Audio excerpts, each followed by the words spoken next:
Welcome to MetalCast, the podcast where we're turning up the heat on all things metal, roofing. On this show, we'll explore the world of metal roofing from its durability to design, expert insights, and more. Join us as we bang out the details on the toughest roofs in the game. Get ready to unleash the power of metal roofing. Hello and welcome to MetalCast from Metal Coffee Shop. My name is Heidi Ellsworth and we're here at the end of 2025 and I brought in some of my dear friends and who really kind of know everything. The gentleman from Roof Hugger to talk about 2025 and what they're thinking about in the metal industry for 2026. So DJ Dale, welcome morning. to MetalCast. Thanks for having us. I'm so excited. This will be fun. We're just going to kind of have a little conversation about what we saw and what we're seeing coming in the future. But let's start with some introductions. So, DJ, if you could introduce yourself and tell us about Roof DJ Hugger. Highnote, been with Roof Hugger now for going on 14 years. I am a certified contractor, general contractor in Florida. So before I was with Roof Hugger, I was a design build contractor, so I was doing retrofits. I grew up in the industry. My father was a district manager for Farco. My grandfather was a general contractor, metal buildings. Dale knew me when I was a little feller.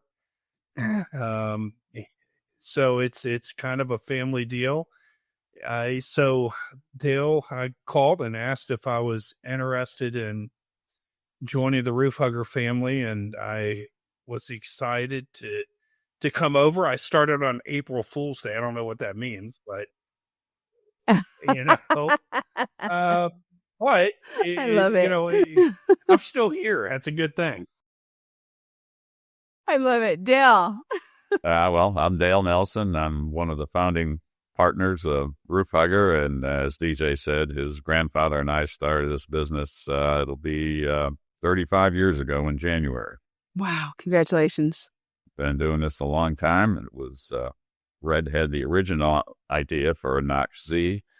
We started a business together, and lo and behold, other people agreed that is a great idea, and can't believe they didn't think of it. And so it's just been a very fun, very exciting business. When we first started, I was doing general contracting, but soon enough, I had to get out of general contracting simply because there were not enough hours in the day. So That's great. It's really taken off, and even to our own surprise as it was growing. So very, very fun. And 35 years later, it's still a family business. We still have DJ, and he's brought his son in, and I've got, I'm a sailor. I race sailboats. So I have some of my sailing buddies in here. And so we've got an engineering graduate and another guy from the construction industry. And so anyway, we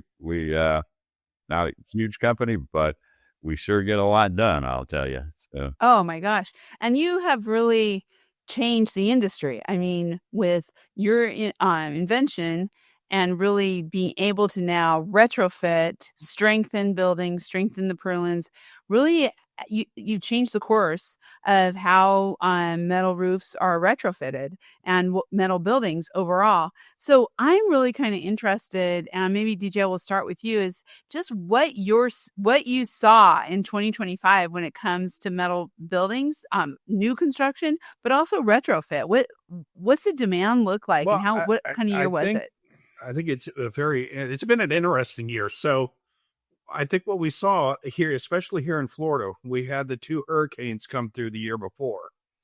And I think that showed the strength of steel, right? The strength of these metal roofs.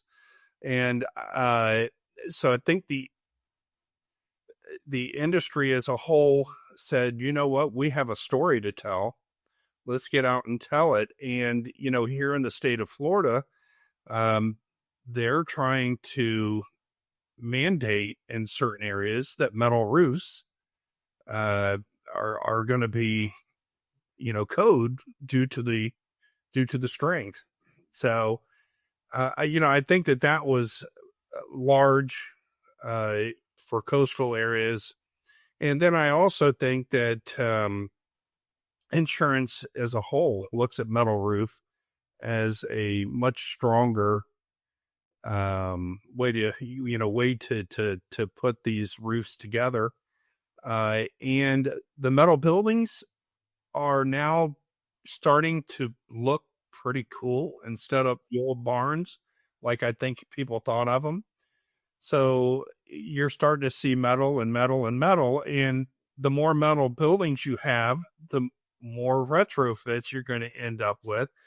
We hit this earlier in another podcast, but the industry for retrofits is over 20 billion square feet.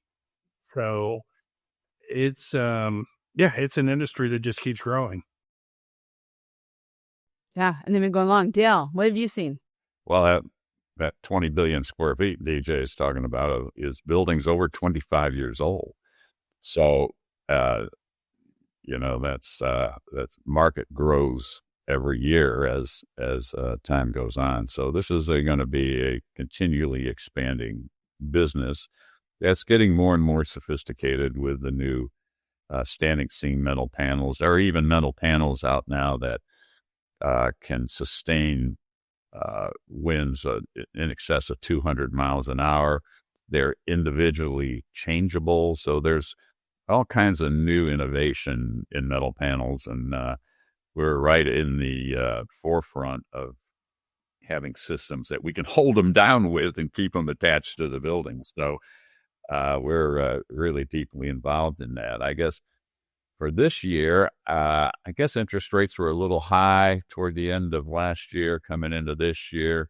Things, although we started out very strong, but things sort of flattened out, and haven't really seen the growth we expected with a more business-friendly administration. But I think what I'm feeling, I'm going to go with feeling.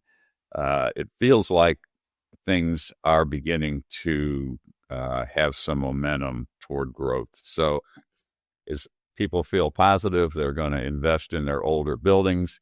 It is actually cheaper by a long shot to upgrade and enhance your older building than it will ever be to build new, given impact fees, drainage requirements, and all the new codes. So take that old building and bring it up to the current code, make it look like something. There's so many options for retrofitting roof and walls now, and we are waist deep in that market. And really, I'm really excited about the coming years. I think they're going to be very strong. So. Yeah, I love the cladding, the metal cladding that they're doing for retrofits is so cool. And you need a strong building in order to do that. And so that's where a roof hugger is really at the heart of it all. This year, actually, it's been the last few years we got into the purlin strengthening.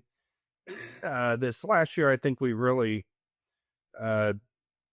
started hitting it pretty hard in the market. And then the market came to us saying, hey, what do you got? I know you've been working on this. So we were able to put all these years of testing that we've done and modeling systems that we had made for us. And now we can show how much we can add to capacity of existing building purlins with sealed documents. I mean, sealed counts from actual hard lab testing, and I think that has been a huge story for us this last year. In 2025, I mean, a huge story, and it really it goes right into the sustainability story that we're hearing. And it's been interesting when you look back at this last year. For years we've been talking sustainability, but this last year, that messaging just tweaked to resiliency. And you've just heard, instead, I don't know if people got tired of using the word sustainability, but now the hot word is resiliency. And that goes right into really that retrofit, making the building stronger so they're more resilient down the road. What are you all hearing on that kind of resiliency, sustainability One thing I trends? know we do is we harden buildings, right? I mean, and that was a big thing here in Florida and the hurricanes again, is hardening buildings, make them stronger. So when you retrofit, you're automatically doing that. We're involved in several associations, the Metal Construction Association, the Metal Building Manufacturers Association, and we're working with them very closely on, resiliency and,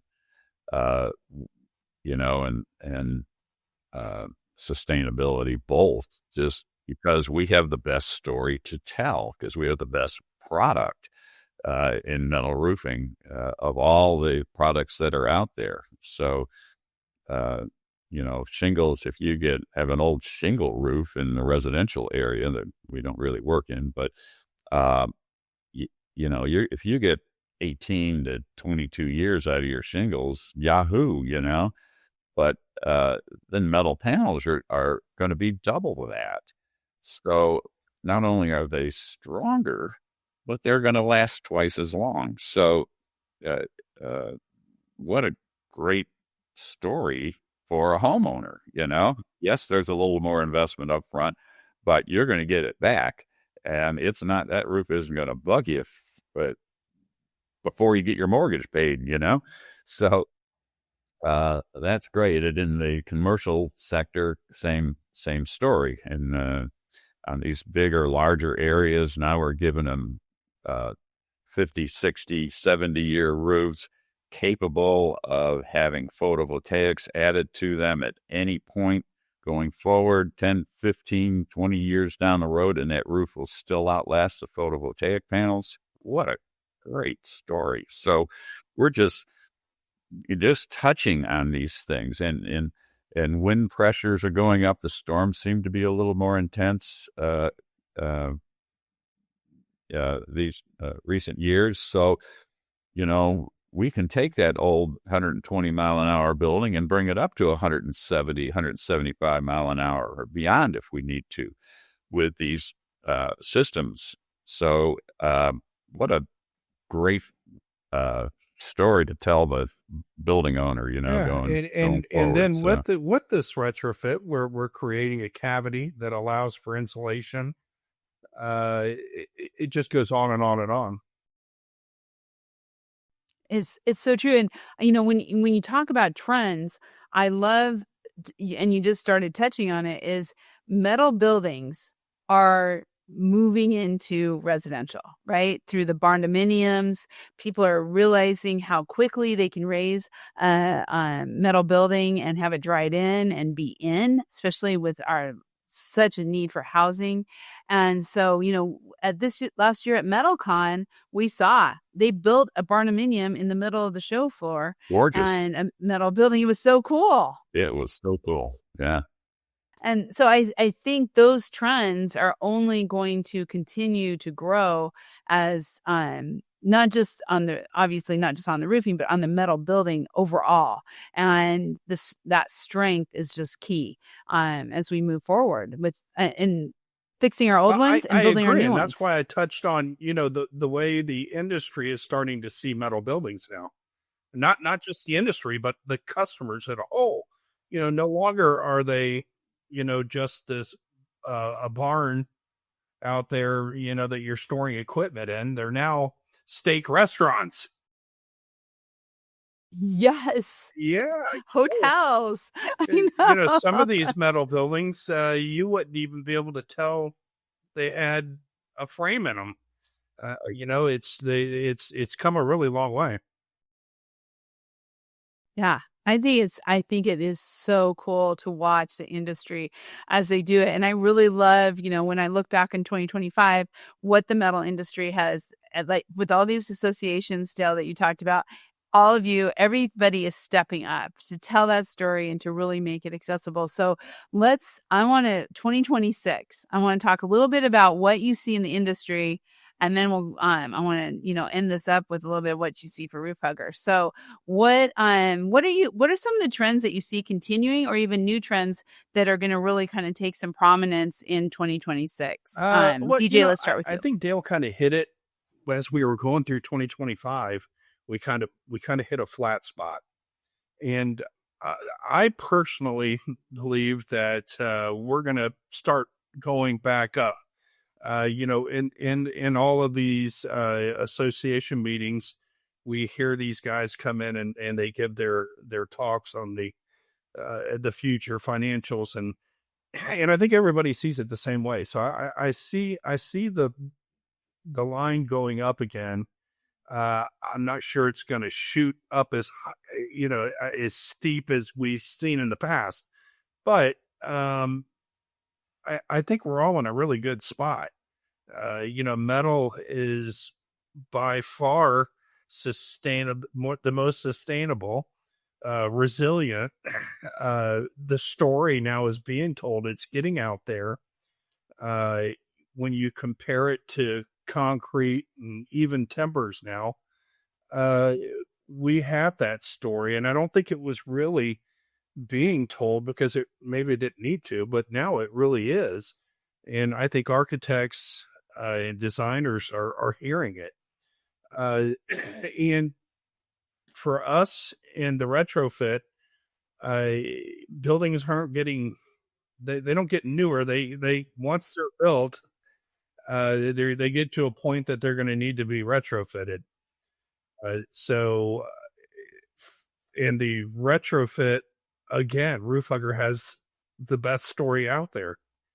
Not only are we going to use our expertise in office, but we're going to give you an engineered product that's going to add strength to your structure and allow you to hold the weight of the new retrofit, but also put solar on it. So I just see it just going forward. I mean, I don't see anything slowing down on. That's how I see it. I love it. I love that. Dale, talk to us about 2026. What's in your crystal ball? Well, I think you need to look back on metal buildings historically, and they originally were shade and shelter. They were the Quonset buildings from War II coming forward. From the 70s, the fledgling metal building industry was welded pipe many times with screw-down panels attached to it. Basically, shade and shelter is our history. And that's not a long history because I still remember it. So can't be that long ago. I'm a spring chicken, right? Yeah, exactly. So that's from whence we came. Fast forward to today, metal buildings are very sophisticated with mezzanine systems, overhangs, cantilevers. The panel finishes today are amazing. The painted roofs. We have wood grain walls in metal now that you got to touch it to make, because you have to know. You think it's wood. It's not. And so that whole sector of the metal industry is very exciting, very, very architecturally interesting to people who design and want, new buildings. And the architectural schools are teaching metal building design now in many areas. And so this is a really exciting area. And then for retrofit, a lot of new products coming out. Of course, the Hugger and the Purlin strengthening and all that stuff, bringing old buildings to code. But new wainscot wall panel systems to deal with the impact zones in the lower parts of the pre-engineered buildings. You can now get hard wall systems that can be retrofitted into the older buildings, panel overlays for the upper areas, just a whole myriad of things. And residentially, that's probably going to be the biggest growth, is retrofitting old shingled or tile roofed buildings with metal. It's lightweight. It weighs less than shingles, weighs a hell of a lot less than tile, and is going to have 2 or 3 times the life. And is going to withstand storm events way better than the original materials will. So I really expect to see significant, if not exponential, growth in the residential metal roofing area. So our industry on whole is in a great place. Our materials are 80% recycled, in some areas even pushing 90% recycled material. You can't do that with a shingle. You can't do that with TPO. You can't. There is no other material that is recycled to the extent that metals are. It goes for aluminum as well as steel and copper. So, great product, great story. I think I'm excited. Looking forward as to what's on the horizon. I think the more we hear about solar, metal is the perfect platform, right? So I think as buildings are being built, retrofits are being retrofitted. Typically, commercially, these are very large roofs. It lends itself well to solar. Metal, you don't have to penetrate. They have the clips. They mount right on perfectly. So I think, and metal is going to outlast solar, maybe times 2.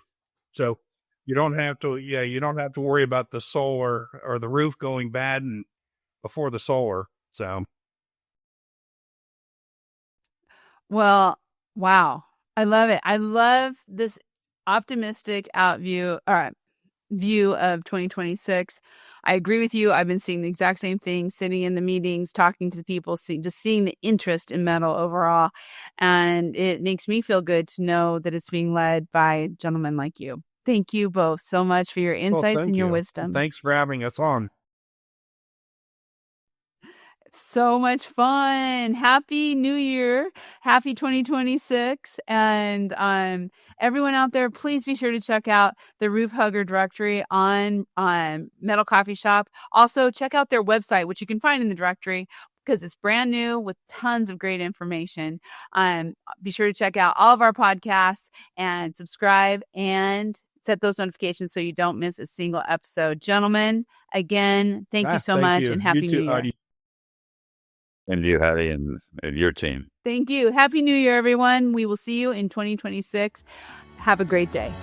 Ready to raise the metal roof? Subscribe to MetalCast now and stay tuned for all things metal roofing. Go to metalcoffeeshop.com to learn more. Rock on, and we'll catch you on the next episode.